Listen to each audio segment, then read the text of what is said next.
네, 마이크 음량 괜찮으신지 모르겠습니다. 잘 들리십니까? 네.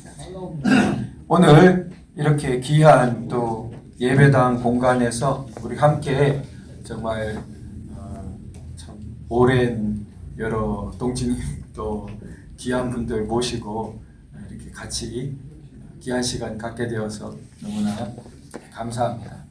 자, 우리가 건국기념사로 부정선거 극복하기 이렇게 됐는데 참 많은 좋은 말씀들이 앞에서 있으셨기 때문에 화면 좀 잘 보이실까요? 제가 약간 이렇게 나와야죠? 예, 제가 네. PPT 화면이 불 같은 거를 조명을 조금 조정해 주시면 좋겠고요. 바로 본론으로 들어가도록 하겠습니다. 자, 우리가 이게 또 문제를 일으키네요. 잠시만. 뭔가 끼어들어가지고 네. 다시 슬라이드를 하겠습니다.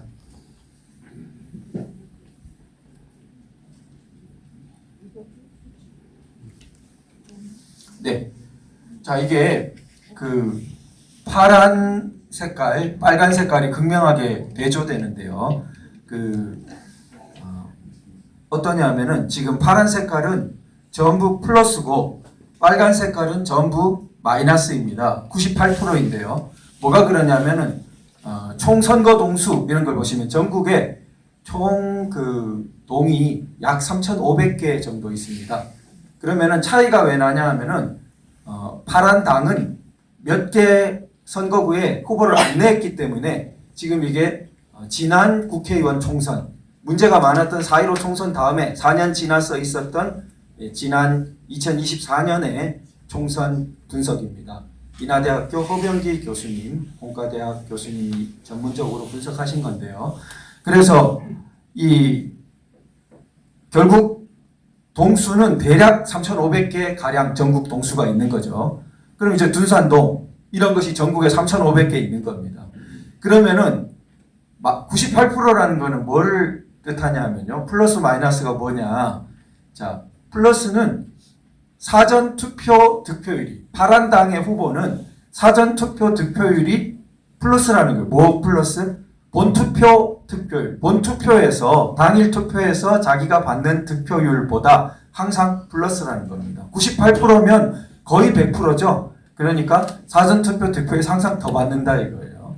그런데 빨간 당은 반대예요. 98% 마이너스입니다. 그 말은 뭐냐 하면 본투표 득표 때 자기가 받는 것보다 사전투표 득표에서 항상 거의 98%덜 받는다는 얘기예요.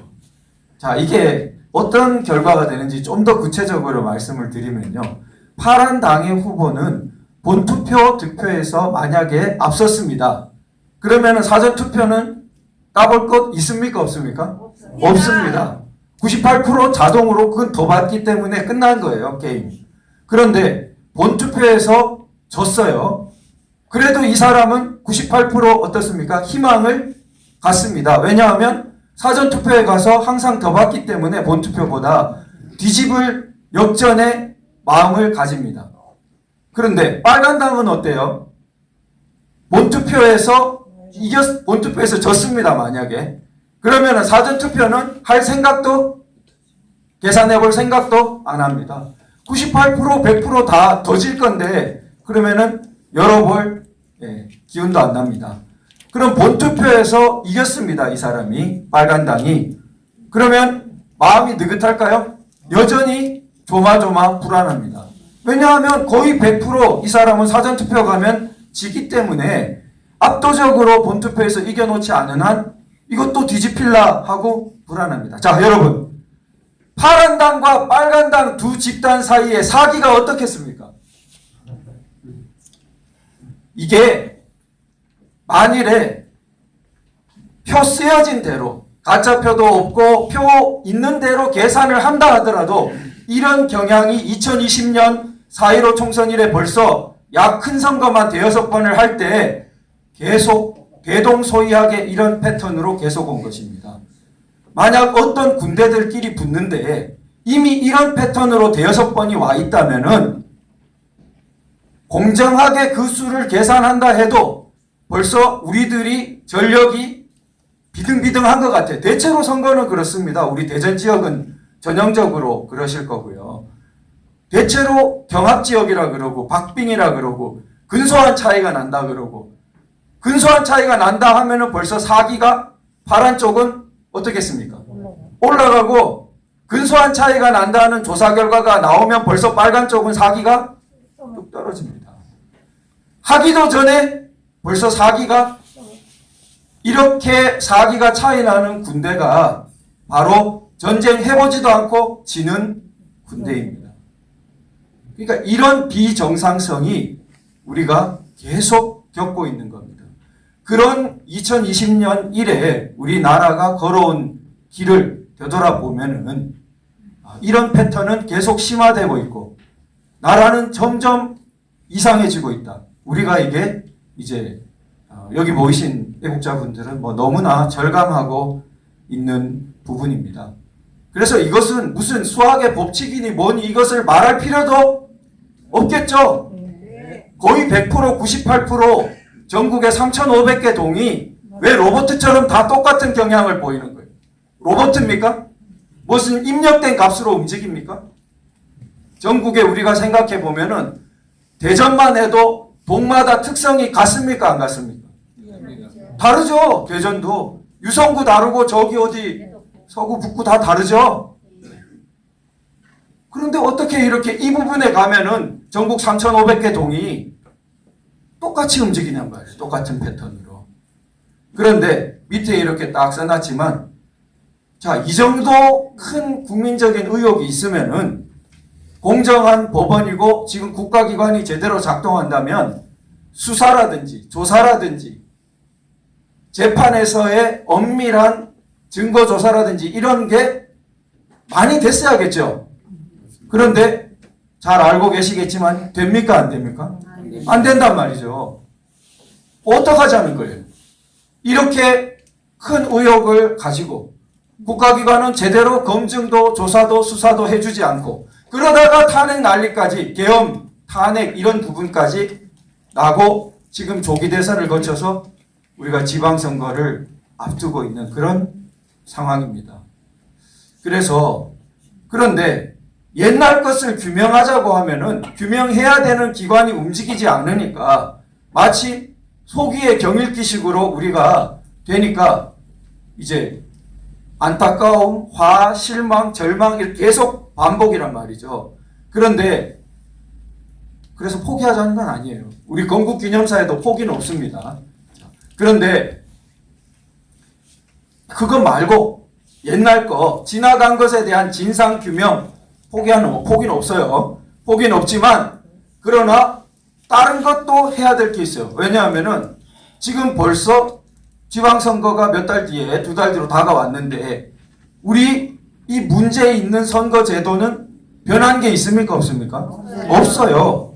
뭐 수개표라고 한다는 것이 조금 더 검사해 본다는 정도지 다 아시겠지만 신용에 불과합니다. 그러니까 제대로 바뀐 게 없어요. 그런데 가장 대표적으로 우리 제일 끝에 이제 소책자 끝에 보면은 인쇄 날인 폐지 그러니까 프린트되어서 도장이 프린트되어서 나오는 거 하지 마라. 그리고 투표관리관이 도장을 직접 찍게 해라. 그것을 주장하자는 것입니다. 그럼 제가 이거 처음 말씀드리는 게 아니고 4.15 이래로 많은 분들이 이런 주장을 하고 운동을 했지만 들어줬습니까? 안 들어줬습니까? 안 들어줬고 그런데 선관위가 하는 말은 왜 안 들어주냐? 시간이 더 걸린다는 겁니다. 시간이. 그게 다예요. 그게 다예요. 그러니까 국민적 의혹이 이렇게 크고 국가적 분열이 이렇게 되는 상황에서 시간이 좀 더 걸린다고 제도 개선을 못 해주겠다. 이게 굉장히 말이 안 되죠. 말 안 되는 소리 너무 많지만 이 부분에 대한 그 변명도 굉장히 참 근거가 부족한 변명이다. 게다가 뭐냐면 이렇게 그냥 도장이 인쇄되어 나오도록 하는 것은 법도 아니다는 거예요. 심지어 다 아시겠지만 법률에는 공직선거법에는 프린트되어서 나오도록 돼 있을까요? 안 돼 있을까요? 안 돼 있다 이거예요. 법률 문장은 오해의 여지가 있을 수가 없을 정도로 찍게 되어 있습니다. 그런데 그럼 어떻게 왜 이런 관행이 생겼어요? 자기들 선관위 규칙으로 프린트되게 규칙을 해놓고 밀고 나가고 있는 겁니다. 그런데 여기서 이상한 것은 그럼 이때까지 선거에 많은 관심을 가진 분들이 이의를 제기했겠죠. 법원도 가고 헌법재판소도 갔습니다. 그럼 법원과 헌법재판소가 보통 대부분의 변호사들이 보면 이상하다고 생각합니다. 왜냐하면 상위의 법이고 규칙은 하위인데 하위의 어떤 법규가 상위의 명백한 문헌 그러니까 문자로 된 말들에 모순되는데 그거 어떻게 유효하다고 하냐. 근데 이 부분에서는 우리가 다 또 많이 겪고 계시지만 법원하고 선관위가 서로 싸우는 거 봤습니까? 네. 법원하고 선관위는 참 사이가 좋죠. 네. 그래서 너무 사이가 좋아가지고 부장판사들이 다 선거관리위원장이고 네. 선거관리위원장으로서 부장판사 아닌 사람이 저는 못 들어봤어요. 우리나라 선거제도를 그렇게 만들어 놓아가지고 각급 선거관리위원장 무슨 구에 보통 구선거관리위원장이죠. 북구 선거관리위원장. 그럼 그 부장판사란 말이에요. 더 위에 선거관리위원회에 올라가면은 거기 전부 대법관 출신들이 앉아 있고 선거관리위원장은 현직 대법관이 겸임하고 있다는 말이에요. 그러니까 이게 참 그래서 법원과 헌법재판소가 뭐라 그럽니까? 우리가 볼 때는 글자에 완전히 모순되는데도 불구하고 그 규칙이 문제 없다고 합니다. 그 규칙을 합법적이다, 합헌적이다 하니까 기가 사는 건 누구겠습니까? 선관위가 기고 만장한단 말이죠. 그래서 우리 탄핵 재판 때도 자세히 보신 분들은 아시겠지만 그런 걸 막 따지니까 늘 변명이 뭐라 그럽니까? 아니 헌법재판소나 대법원이 다 문제 없다고 했는데 왜 따집니까? 이런다 말이에요. 참 그래서 우리 국민들이 억장이 터지는데 제가 오늘 두 갈식으로 결론부터 미리 말씀드리면은 왜 그런데 도태우 변호사는 뭐 부정선거 그런 거는 많이 말하는 거 알았는데 건국기념사는 왜 갑자기 거기다 끼워가지고 한꺼번에 들고 왔냐. 그게 이제 궁금하신 부분이란 말이죠. 오늘의. 그래서 건국기념사가 왜 필요하냐. 아예 가장 핵심되는 중간에 가시더라도 이거를 듣고 가셔야 되기 때문에 이거부터 하겠습니다. 자, 이게 왜 필요하냐. 지금 방금 우리의 억장을 무너지게 한 그 지점. 대법원과 헌법재판소가 선관위 편을 들어주고 있는 것. 그래서 심지어 뭐 부정선거에 대한 정의조차 당락을 바꿀 만큼 그 부분은 한번 보셔야 되겠네요. 이 대법원은 뭐가 부정선거냐 여기에 대해서 예를 들어 2,000표가 차이가 났다. 그렇게 발표가 됐다. 그러면은 그걸 뒤바꿀 만한 뭐 2,001표, 3,000표 이렇게 눈앞에 뒤바꿀 증거를 가져와라. 이게 대법원의 말입니다. 그러면은 2,000표 차이가 난 예를 들어 연수구 민경욱 의원 지역구 경우에 재검표에서 약 300표가 없던 무효표가 새로 생겨버렸습니다. 그게 이제 일장기 투표지로 생긴 건데요.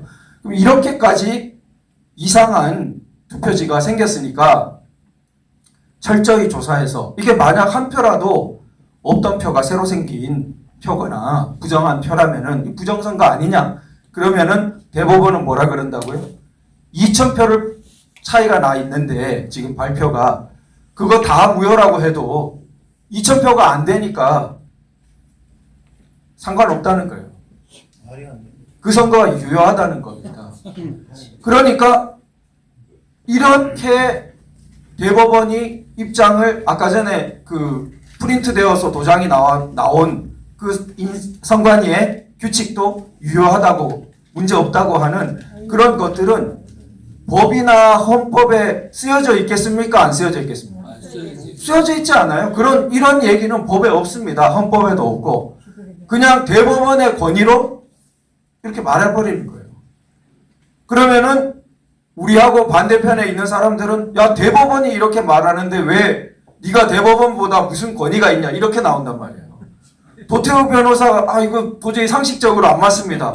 내가 볼 땐 이거 헌법에 어긋납니다. 이런 말 해도 뭐라 그런다고요? 네가 대법관보다 헌법 더 잘 안다고? 말도 안 되잖아. 대법관이 이렇게 말하는데 네 개인 의견 가지고 왜 그래? 이렇게 한단 말이에요. 그래서 우리가 굉장히 제가 봤을 때는 곤란을 겪었습니다. 자, 그런데 그래서 이제 건국기념사까지 오게 됐는데 제가 그냥 갑자기 건국기념사를 들고 오면 별로 그거는 좀 엉뚱할 수도 있죠. 그런데 제가 이 문제로 고민을 많이 하다 보니까 이제 연결이 됐는데 이 우리와 답답한 비슷한 경우가 세상에 미국에 있었다 이거예요. 자, 이게 이제 오늘의 굉장히 요점인데요. 미국 하면은 세계의 법치 국가의 대표죠. 뭐 미국도 물론 인간 사회니까 뭐 완벽한 법치라고 할 수야 없겠죠. 그렇지만 현실적으로 있는 사회 중에 그러면 영국, 미국 같은 법치를 선구적으로 발달시킨 사회 말고 더 법치하는 데가 어디 있습니까? 그래서 미국 정도면은 상당히 그 법치의 대표적인 국가인데 그러면은 그 성문헌법도 최초로 이렇게 만들어진 국가고 그 미국이 1857년에 무려 미국 연방대법원의 권위로 무슨 판결을 했냐 하면은 흑인은 그때 이제 노예 문제가 많을 때 아닙니까? 링컨의 노예 해방이 1861년 불과 한 5년밖에 차이가 안 나요. 그러면은 노예 해방 선언이 있기 4, 5년 전에 연방대법원이 뭐라고 판결하고 있냐면 드레드 스코트 판결이라고 인터넷 보시면 다 나오는 유명한 판결입니다. 미 연방대법원은 흑인은 아프리카계 미국인은 미국인이 아니다 그랬어요. 미국인이 아니다. 미국인의 권리가 없다 이런 말입니다.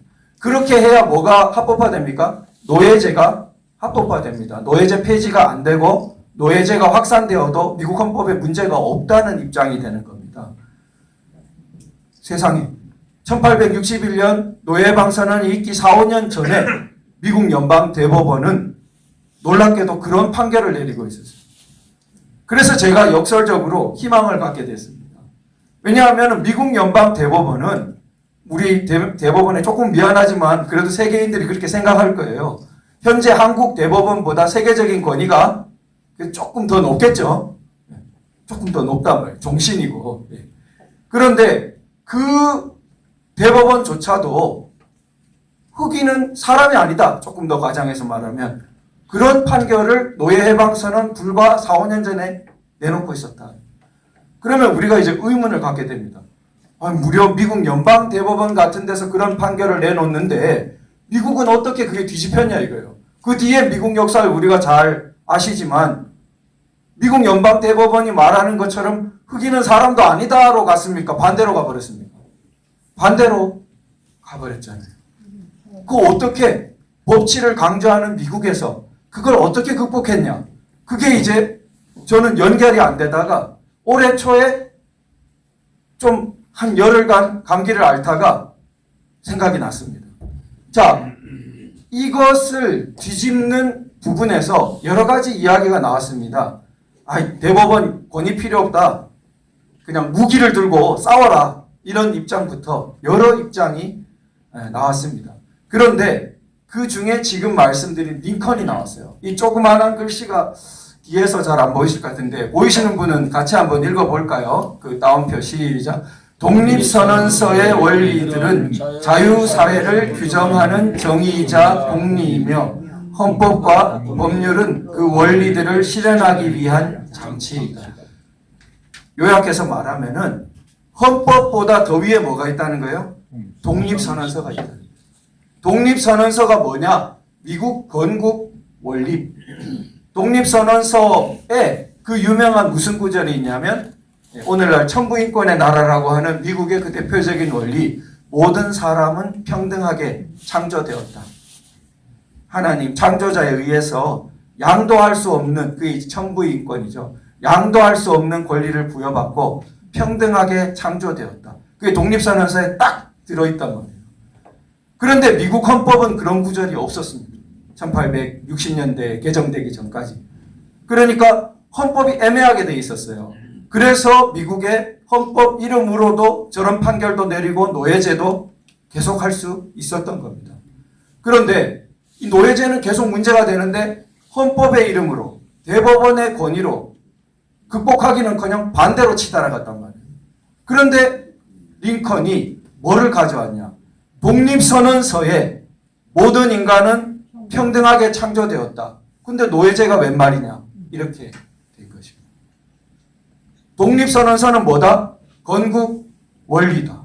그러니까 미국의 건국 정신, 미국의 건국 원리가 독립선언서에 있고 오히려 헌법은 뭐라고요? 심하게 말하면 그 원리를 실현하기 위한 도구에 불과하다.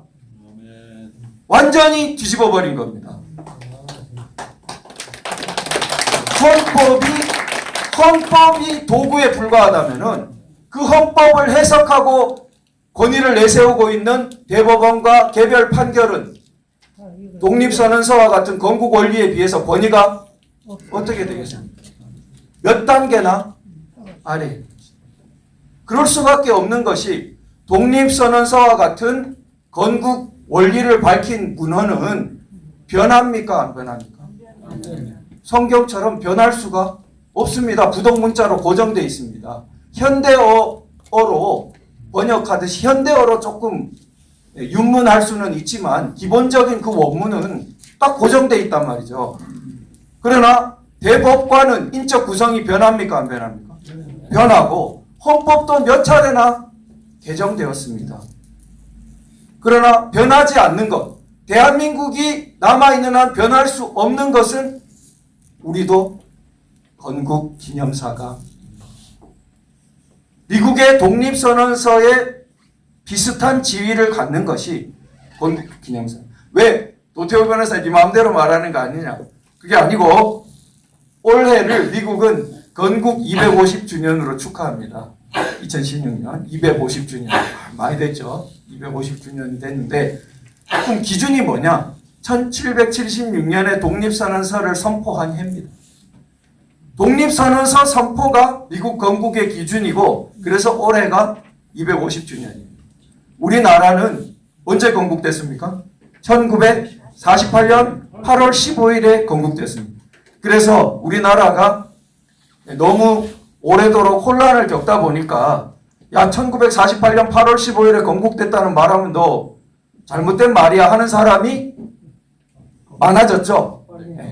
그런데 그 사람하고는 일단 너무 거리가 머니까 그거는 그거부터 동의하지 않는 사람하고는 지금 우리는 좀 순위를 뒤로 돌려야 될 거기는 너무 멀리 갔어요. 그 사람들. 그러나 1948년 8월 15일에 대한민국이 건국된 건 맞다. 그렇게 되면은 1948년 8월 15일에 건국을 선포한 말씀이 뭐죠? 그게 건국사예요. 이 건국기념사.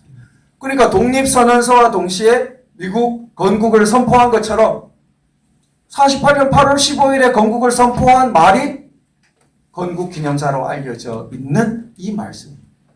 그러니까 당연히 독립선언서에 원리가 있는 것처럼 이 건국기념사에도 우리 대한민국의 불변 원리가 들어있는 거죠. 그래서 대한민국의 건국기념사에서는 아까 대법원과 달리 뭐라고 말하고 있냐. 자, 이 밑에 보시면 우리 이 뒤에도 나와 있지만 지금부터는 누구나 다 똑같이 투표할 권리를 가지고 있습니다. 이렇게 말합니다. 대법원은 이렇게 안 말하고 대법관은 이렇게 안 말하는데 건국기념사는 이렇게 말하고 있다. 이게 헌법에 가면은 보통선거, 평등선거 이렇게 말이 좀 추상화되어 있어요. 보통선거, 평등선거. 개념적으로는 비슷한 말일 수도 있습니다. 그러나 건국기념사는 해석이 필요 없어요. 보통선거 그러면은 좀 알아듣기가 일반적인 말이 조금 덜 되죠. 그러나 누구나 다 투표한다. 그는 쉽게 이해되죠. 누구나 다 투표하는 겁니다. 어린이만 빼고 법정 연령 빼고 누구나 다 투표할 권리를 줬다. 여성이라고 재산 없다고 교도소에 있다고 물론 법률로 박탈된 사람은 예외입니다만 그런 어떤 제한이 없다. 그러나 사실 인류 역사에는 민주주의를 하고도 제한을 많이 뒀습니다. 그런데 우리는 건국할 때부터 아예 누구나 다 투표할 권리를 준 것입니다. 그 다음 누구나 다까지는 그렇다 치고 똑같이는 뭐냐면 똑같이가 원문은 한자로 하나 일 몸체자 일체로 한 몸으로 이래 되어 있습니다.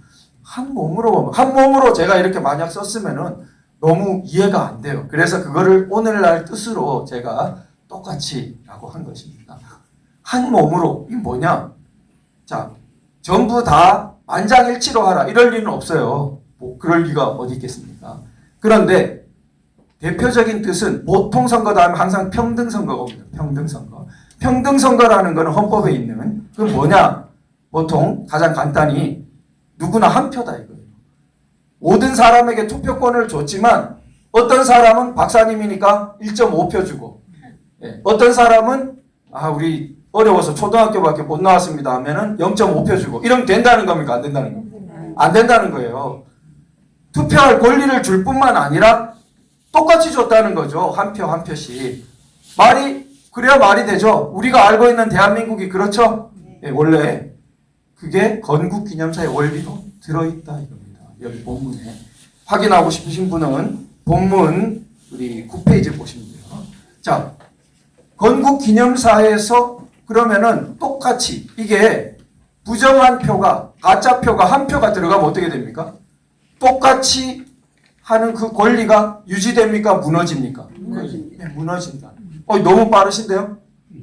예전에 역시 우리 카이스트도 있고 이래가지고 너무 똑똑하신 거예요. 그냥 뭐 바로 딱 무너진다. 자, 한 표 한 표씩이에요. 그래서 나는 A 후보를 찍고 내 앞에 사람 B 후보를 찍어서 괜찮다 이거예요. 원래 내 한 표, 그 사람 한 표. 선거 전에 아무리 이야기해봤지만 의견이 달라가지고 나는 A, 너는 B. 그래가지고 수를 세보자는 것이 지금 선거 아닙니까? 그런데 이렇게 있었는데 갑자기 가짜표가 부정한 표가 한 표 뚝 들어왔어요. 그 순간 나는 원래대로 내 한 표였는데 가치가 한 표가 되는 게 아니라 저 사람은 B 후보는 갑자기 두 표가 되고 A 후보를 찍은 내 표의 가치는 여전히 한 표 같지만 상대적으로 따지니까 어떻게 됩니까? 절반 돼버렸죠 벌써. 이게 숫자가 아무리 뭐 1000만 명, 2000만 명 해도 부정한 표가 들어오는 순간 그 부정한 표가 유리하게 하고자 하는 표를 찍은 사람들의 표의 가치는 늘어나겠죠. 올라가겠죠. 도와주니까. 그러나 반대로 그 부정한 표가 도와주는 후보와 반대 후보를 찍은 이 사람들의 표의 가치는 유지된 겁니까? 깎여버린 겁니까? 깎여버린 거란 말이에요. 그런데 건국기념사는 그렇게 하면 된다 했습니까? 안 된다 했습니까? 안 된다 했단 말이에요. 누구나 다 한 몸으로 누구나 다 하나씩이다 이거예요. 그런데 이런 중차대한 문제를 대법원, 대법관이 마음대로 바꿀 수가 없다는 것이 오늘 강의의 요체입니다. 즉 흑인이 미국인이 아니라고 연방 대법원이 판결해 본들 뭐에 어긋나요? 독립선언서에 모든 사람은 평등하게 창조되었다에 어긋나기 때문에 대법원이 이기는 게 아니라 누가 이깁니까? 독립선언서가 이긴다. 그것이 미국의 역사였고 그렇게 될 수밖에 없는 것처럼 그러지 않으면 미국은 없는 것과 마찬가지입니다. 오늘날 생각해 보십시오. 미국이 수많은 노예들을 데리고 노예제를 하고 있어요. 그럼 우리가 알고 있는 미국입니까? 그게 아니면 다른 나라입니까? 그럼 공산노예보다 더 하잖아요. 다른 나라죠, 그거는.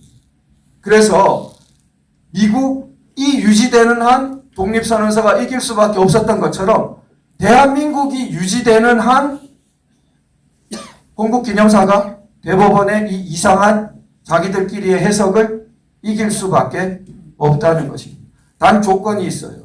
대한민국이 유지되는 한인데 이 대한민국이 유지되는 굉장히 핵심적인 요체가 우리가 이렇게 좋은 무기를 갖고 있는데 어쨌습니까? 장롱 속에 처박아 두었다. 땅 속에 묻어 두었다는 겁니다. 저도 이걸 10년 전부터 알았지만 이렇게 명시적인 연결은 못하고 있었단 말이에요. 그래서 근데 지금은 이제 우리가 절체절명의 위기에 몰려서 이 비대칭 무기를 꺼내 들어야겠다. 왜 비대칭이냐? 이 선거를 이상하게 하는 사람들은 대한민국의 이런 건국기념사 원리에 따른 건국을 인정하는 사람들이 아니고 반대편 사람들. 그런데 대한민국의 건국 이거 읽어보시면 여기 모이신 분들은 다 내 생각과 비슷하네 이렇게 생각하실 거예요. 건국기념사를 보시면. 그거 왜 그러냐 하면은 여기 모이신 분들은 건국기념사가 가리키는 방향에 따라 이미 삶을 그렇게 살아 오신 거예요. 정상적인 대한민국 국민인 겁니다. 그런데 우리나라에는 이걸 너무 잊어버린 바람에 엉뚱한 방향으로 그러면서 대한민국 헌법을 마구 논하는 사람들이 많아졌어요. 대한민국 헌법을 아는 채 하기 전에 대한민국 건국 원리가 뭔지 몰라. 기준이 없어요. 기준이 없어져 버렸어요. 왜냐하면 헌법 해석은 자기 마음대로 해요. 그래 촛불 집회에 모인 사람 숫자를 가지고 국민 주권이라 그래 버린단 말이에요. 근데 그게 국민 주권이 아니라고 싸워봐도 설득이 안 돼요. 설득이 안 되는데 말싸움을 할 게 아니라 촛불 집회에 모인 사람 수가 국민 주권이 아니라는 거는 이 건국기념사에 나온단 말이에요. 민주 정치 체제의 요소는 한번 확인해 볼까요? 자, 우리 7페이지. 7페이지에 우리 제가 가장 강조하는 구절 중에 하나인데 7페이지에 2라고 되는데 밑에 그 민주 거기부터 한번 한 줄만 읽어보겠습니다. 시작. 민주 정치 체제의 핵심 요소는 개인의 근본적 자유를 보호하는 것입니다. 자, 네. 민주 많이 떠드는데 건국기념사는 뭐라 했어요? 개인이란 말을 썼어요. 개인 하나 한 사람의 근본적 자유를 보호하는 것이 민주 정치라는 것의 핵심 요소다. 그게 본질이다. 그럼 만약에 한 사람의 근본적 자유, 근본적 권리를 냈다 무시하는 입장이면서 민주를 떠들면 그거는 진짜 건국기념사가 말하는 민주입니까? 어디 주소 없는 민주? 주소 없는 민주란 말이에요. 그건 어디 저 북쪽 북한에서 왔는지 중공에서 왔는지 모르겠지만 소련에서 왔는지 어느 주소인지 모르지만 적어도 뭐냐냐 건국기념사의 민주는 아니죠. 건국기념사의 민주 이렇게 딱 되어 있는데 개인의 근본적 자유를 보호하는 것입니다. 그래서 우리가 그 사람이 설득이 안 되더라도 뭐는 확인받을 수 있냐면은 네가 말하는 민주는 건국기념사의 민주하고는 다른 거네 이렇게 확인받을 수 있단 말이죠. 그리고 건국기념사 너 부정하는 거네. 건국 원리를 부정하는 거네. 대한민국이 왜 새 나라 세우겠다는 거 아니야. 이렇게 되는 거죠. 내란이죠. 내란을 지향하고 있죠. 이 진짜 심각한 문제. 그런데 이 진짜 심각한 문제에 대한민국을 마음에 담고 살아온 우리들도 책임이 없다고 할 수는 없어요. 왜냐하면 우리가 이거를 어떻게 했어요? 이걸 다 못 챙겼잖아요. 우리가 이거를 그런 사람들이 나타날 때부터 아예 어릴 때부터 귀에 못이 박히도록 야 건국기념사가 어떻고 이렇게 한 게 아니니까 제가 볼 때 그래서 우리가 굉장히 고생을 하고 있지 않나 이렇게 생각을 해봅니다. 이게 이제 오늘의 요점이고요. 그러면은 조금 이제 보충을 해보면은 왜 하필 이거 인쇄 날인 이거 왜 직접 도장 찍기 이게 문제냐? 사전투표제 폐지도 있고 대만식 수개표도 있고 자 우리가 명확히 한번 해보면은 3단계를 봐요. 3단계.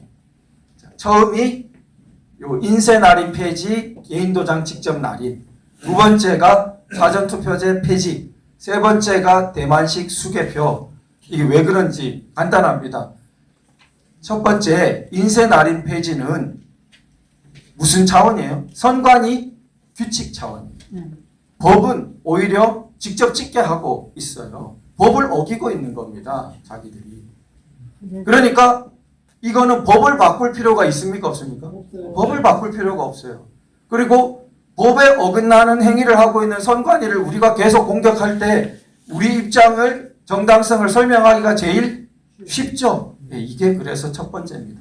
그런데 사전투표제 폐지는 어떠냐? 사전투표제를 법으로 만들어놨습니다.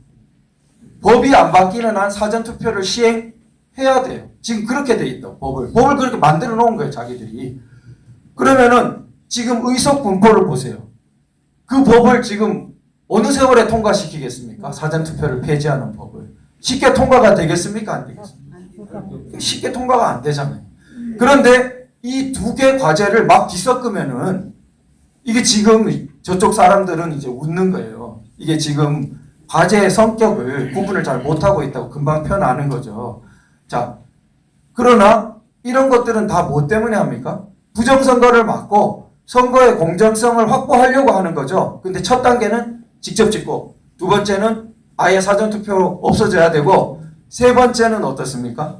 이거는 법을 만들어야 돼요. 그러니까 모두 당일 투표인데 그건 많이 아니고 개표장으로 옮기지 마라.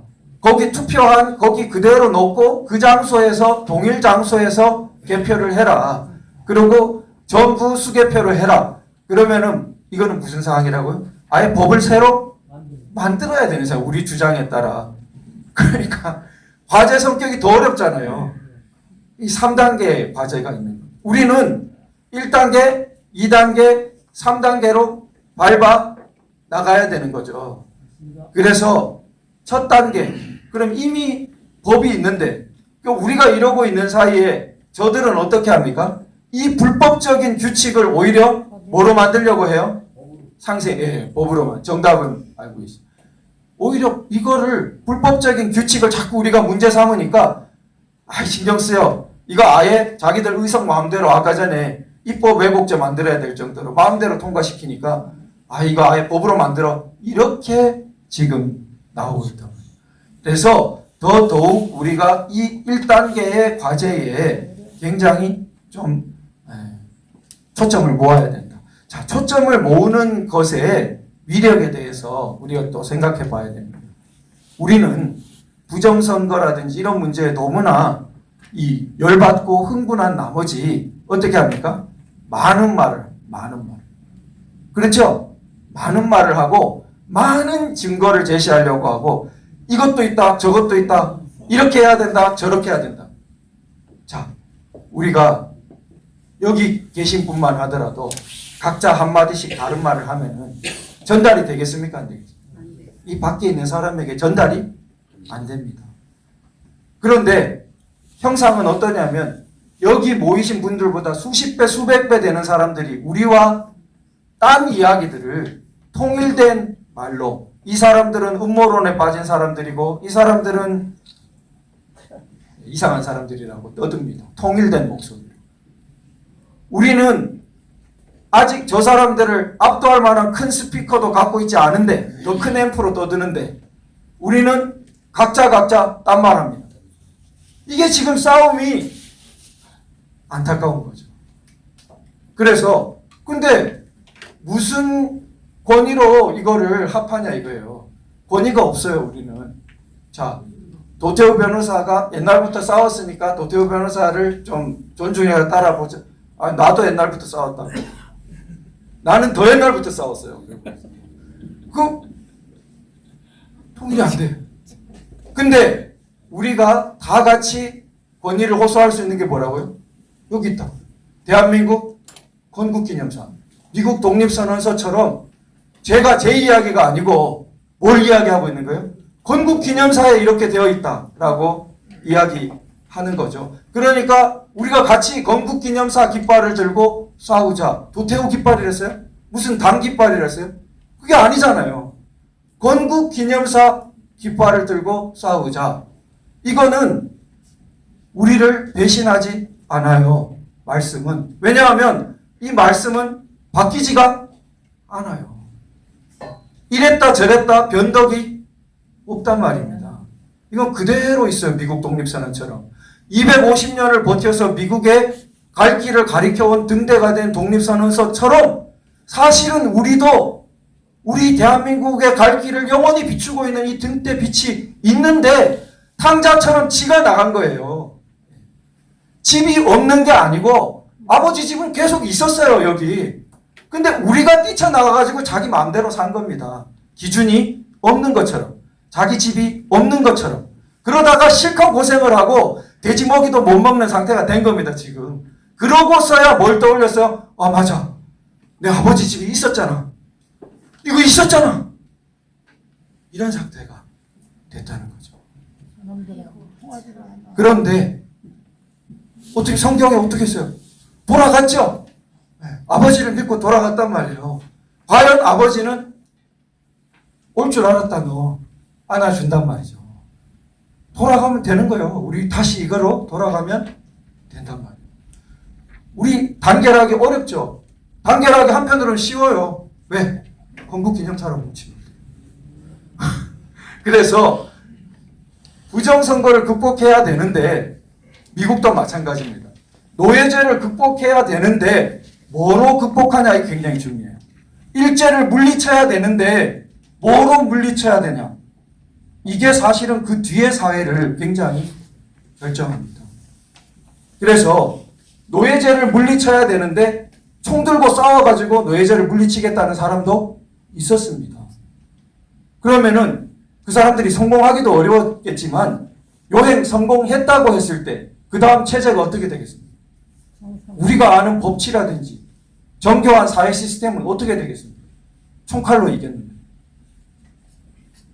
그래서 우리가 부정선거를 극복하되 뭐로 극복하려고 하냐? 이 굉장히 중요한 문제인데 건국기념사로 극복을 해요. 이것만한 제가 생각해 볼 때는 이 최고 멋진 일이다. 네. 우리 확인을 지금 좀 해보겠지만 건국기념사는 미국 독립선언서보다 한참 뒤에 쓰여졌으니까 그때까지 세계에 발달된 모든 걸 더 흡수했어요. 그래가지고 너무 훌륭한 이승만 대통령의 80평생을 여기 다 담았어요. 그런 게 여기 나옵니다. 보면 느껴져요.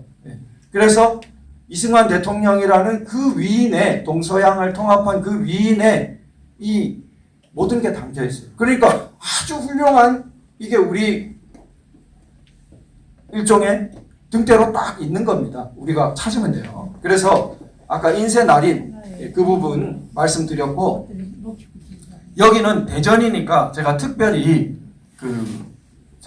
우편 집중국에 대해서 조금 말씀드려보겠습니다. 대전에 혹시 여기 광역 우편물류센터 가보신 분 있으세요? 아, 네, 우리 목사님이 여러분 계시네요. 왜 가보셨어요? 일부러 문제 되니까 한번 이놈들이 나쁜 일을 하는 거 한번 감시해봐야겠다 하고 가신 거죠? 네. 다른 일은 보통 뭐 없잖아요. 우리 일반인이 거기 갈 일이 별로 없는데 가보시니까 직접 가보셨다니 우리 목사님 가보시니까 이렇게 느낌이 어땠습니까? 어마무시하게 크지. 그렇죠. 다른 분도 그렇죠? 네. 네. 진짜 가보시면은 떡하니 네, 어마어마해요. 정말 크구나 이렇게. 자, 그러면은 이게 광역 우편물류센터가 뭘 하냐?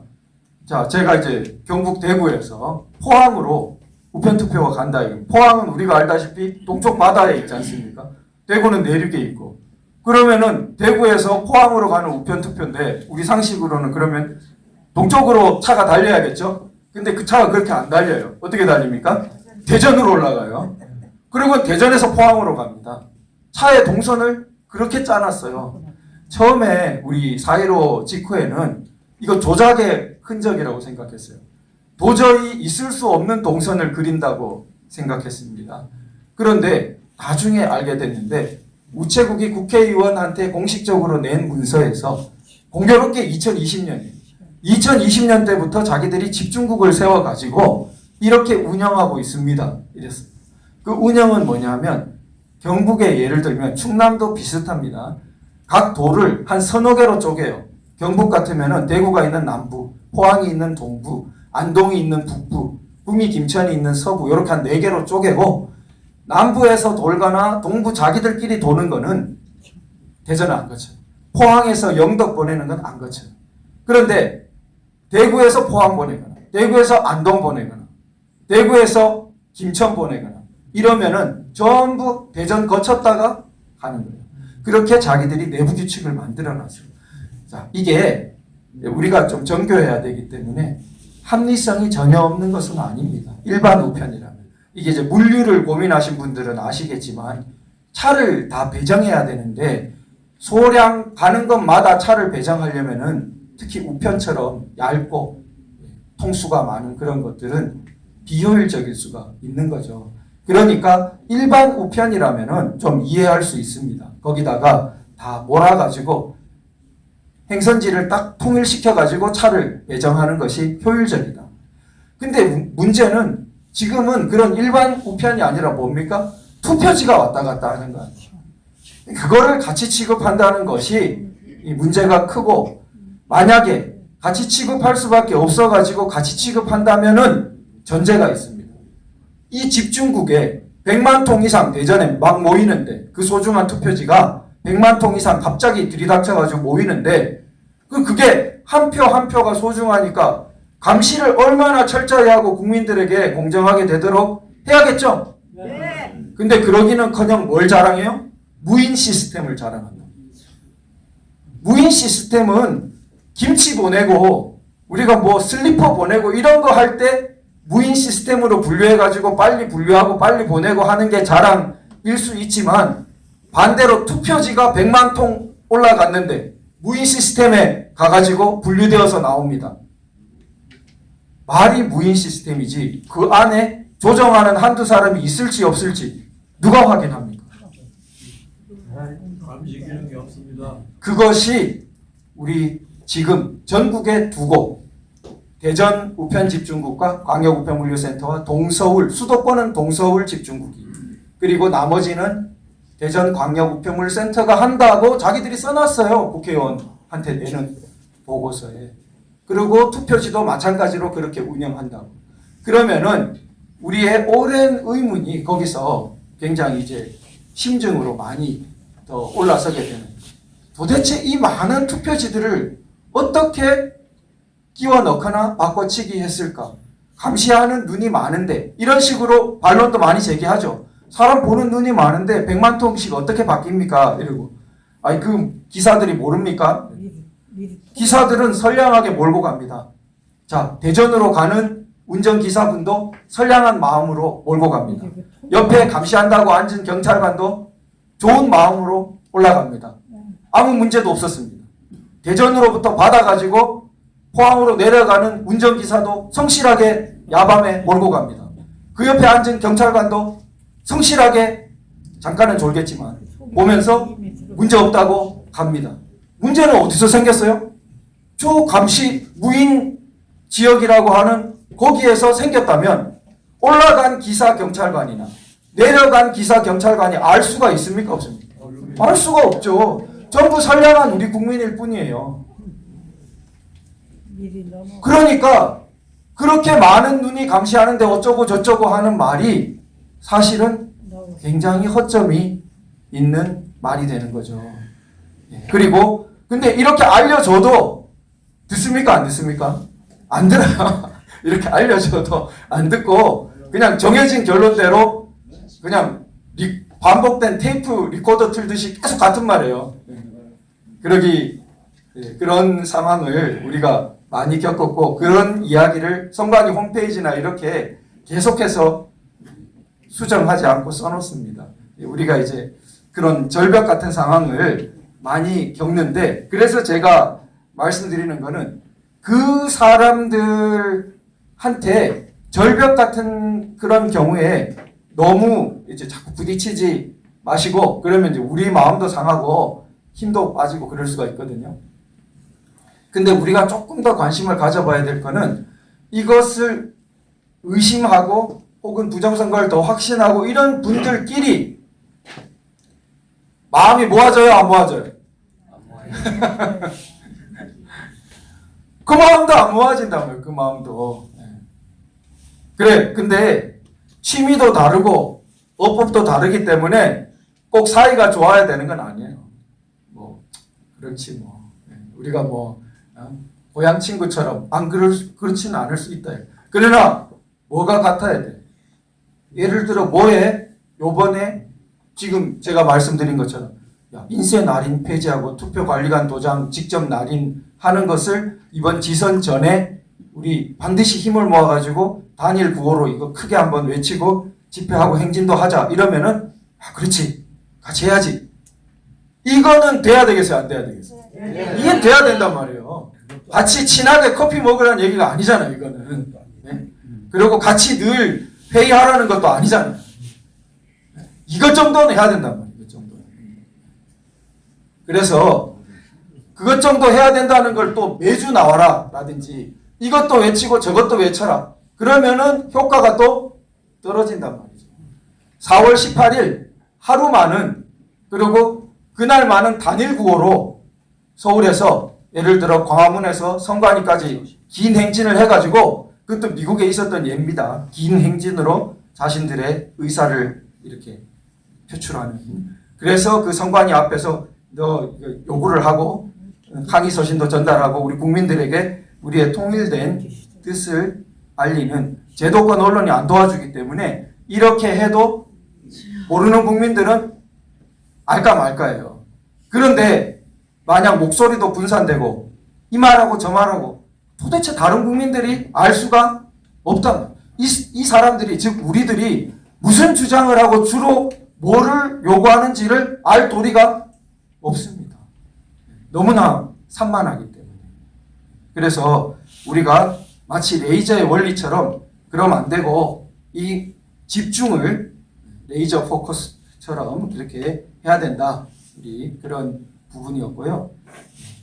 아까 이 파주을 사례는 생략하도록 하겠습니다. 오히려 마지막으로 우리 그 건국기념사가 얼마나 훌륭하게 되어 있는지 우리 또 귀한 교회에서 말씀 나누는데 한번 살펴보죠. 안 그러면은 너무 아쉬울 것 같아요.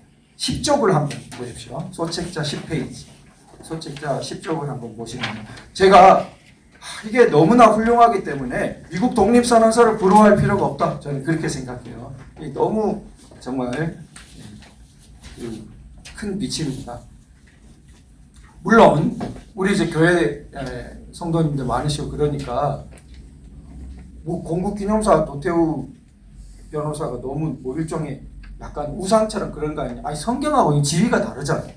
이거는 뭡니까? 대한민국 국민된 지위에서. 그러니까 대한민국 국민된 사람은 아직 교회에 안 다니더라도 건국기념사는 존중할 수 있습니까? 없습니까? 존중할 수 있잖아요. 시민적인 이거는 영역이잖아요. 국민이니까, 대한민국 국민이니까. 그래서 그 건국기념사를 보시면은 10쪽에 자 여기 이제 4단계 우리 이 80년간의 역사를 예언자처럼 제가 지금 이제 확인시켜 드릴 텐데 건국기념사는 80년간의 역사를 예언자처럼 다 써놨어요. 자, 그러면 첫 번째 거기 첫 줄 한번 같이 읽어보죠. 과거에 시작. 과거의 정부나 사회는 양반들의 생활을 가장 귀중히 여겼습니다. 즉, 그까지 우선 해볼까요? 1948년 8월 15일 대한민국 건국 이전의 우리나라의 역사, 우리 민족의 역사를 단 한 줄로 요약했어요. 단 한 줄로 끝내버렸어요. 단 한 줄로. 무슨 사회였다? 양반 사회. 그게 다예요. 양반 사회.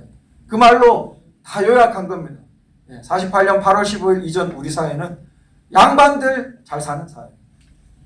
그런데 그 다음에 자 거기 읽어볼까요? 지금부터는 이 사상을 다 버리고 새로운 사상으로서 모든 사람이 균일한 기회와 권리를 갖고 개인의 신분을 존중하며 노동을 우대하여 법률 앞에서 동등하게 보호할 것입니다.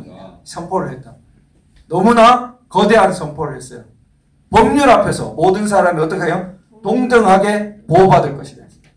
이렇게 약속을 했는데 네. 어떤 사람은 재판이 많이 걸렸어도 다 중지되고 어떤 사람은 1심이 안 끝나거나 1심이 안 끝나도 마치 뭐 완전히 테러범 잡아가듯이 잡아가고 법률 앞에서 동등하게 보호를 받고 있어요. 그런데 법률 앞에서 모든 사람이 동등하게 보호받아야 한다는 건국기념사를 우리가 교육했습니까? 안 했단 말이에요. 만약에 우리가 어릴 때부터 귀에 못이 박히도록 건국기념사 외워 이러고 교육을 했으면은 그런 사태가 벌어지면은 왜 이 사람은 이렇게 하고 같은 법률의 이름으로 왜 이 사람은 이렇게 합니까? 라고 물을 어린이가 아마 더 생겼겠죠. 몇 명은 더 생겼어요. 그런데 지금이라도 읽어요. 지금이라도 읽고 지금이라도 전해야 된단 말이죠. 그래서 우리는 이렇게 해놨고 자 그래서 우리 자유민주 국가를 세웠습니다. 그런데 두 번째 문단을 한번 보시면요. 거기 제가 요약해서 볼게요. 자, 국제 통상과 공업을 발전시키고 생활 정도를 향상시키고 그 다음에 생산한 것을 외국에 수출하고 이미 이렇게 써놨습니다. 건국기념사. 이거 누가 어느 대통령이 열심히 한 일입니까? 이승만 대통령 다음에 또 박정희 대통령이 이어서 아주 역점을 뒀던 일이죠. 그게 이미 수출 있고 공업 있고 생활 향상에 노력을 기울여라. 이게 거의 예언되다시피 그 다음에 딱 있단 말이에요. 자, 두 번째 우리나라의 이 급속한 산업화 시기, 경제 개발의 시기, 이게 근대화의 시기, 이게 딱 이미 비전으로 들어있단 말이에요. 그뿐인가? 그 다음에 아까 전에 다시 그 개인의 근본적 자유 다시 한번 보겠습니다. 7페이지 가보시면요. 아까 읽은 것처럼 민주정치체제 핵심 요소는 개인의 근본적 자유를 보호하는 것입니다. 사실 이 말은 당시 이해할 수 있는 사람 숫자가 너무 작았을 겁니다. 개인이라는 말 자체 너무 생소해요. 저는 이 10년 전에 이거 들었을 때 우리도 그래 잘 안 써요. 개인이라고. 그때만 해도. 개인이란 말 잘 안 썼습니다. 그런데 48년에 벌써 이렇게 써놨고 이게 사실 헌법에서 강조된 것은 1987년 소위 민주화 시대에 후에 그 후에 사람들이 어땠습니까? 전부 자기 권리 주장 많이 하고 소위 적법 절차라는 게 그때 들어갔습니다. 제가 상세한 설명은 생략할 텐데 즉 서구 민주국가와 같은 그런 높은 단계의 민주주의를 이미 이승만 대통령은 써놓은 겁니다. 단계로 3단계로. 자, 그 다음에 다음 단계에 우리가 지금 지향해야 될 것까지도 써놨어요. 그게 14페이지인데 14페이지에 보시면은 저 줄친 부분이 있습니다. 뭐라 써놨냐? 우리 전 국민이 기뻐하는 이날 우리는 북쪽을 돌아보고 비통한 생각을 금하기 어렵습니다. 1천만 가까운 동포가 함께 자유민주국가 건설을 진행하기를 남북 모두가 원했으나 소련이 막아 못하게 되었습니다. 이렇게. 즉 자유통일의 네 번째 단계까지 자유민주국가로서 한반도를 통일하는 단계까지 이미 써놓았습니다. 그러니까 우리 역사의 이 네 단계를 이미 이 건국기념사는 훤하게 보고 있었다는 거. 그래서 참 우리 앞에 그 재헌국회 기도문도 보셨지만 상통하죠. 그래서 가장 처음 그 우리 속기록 1호가 아까 목사님이 낭독해 주셨던 그 기도문이고 그 다음에 헌법을 다 완성해 가지고 대통령 뽑고 건국을 선포하면서 하신 말씀이 건국기념사. 그래서 이렇게 기도문과 건국기념사 그리고 재헌헌법의 이게 전문입니다. 재헌헌법의 딱 그 앞에 있는 말씀인데 모두 이게 다 서로 거울처럼 비추어 주고 다 상통합니다. 가장 자세한 것은 이제 건국기념사입니다. 그래서 우리 건국의 원리를 가장 이제 잘 나타내고 있고요. 이 재헌헌법 전문이 지금까지 별로 안 변했습니다. 한두 문구 변하고 거의 그대로 유지해 왔습니다.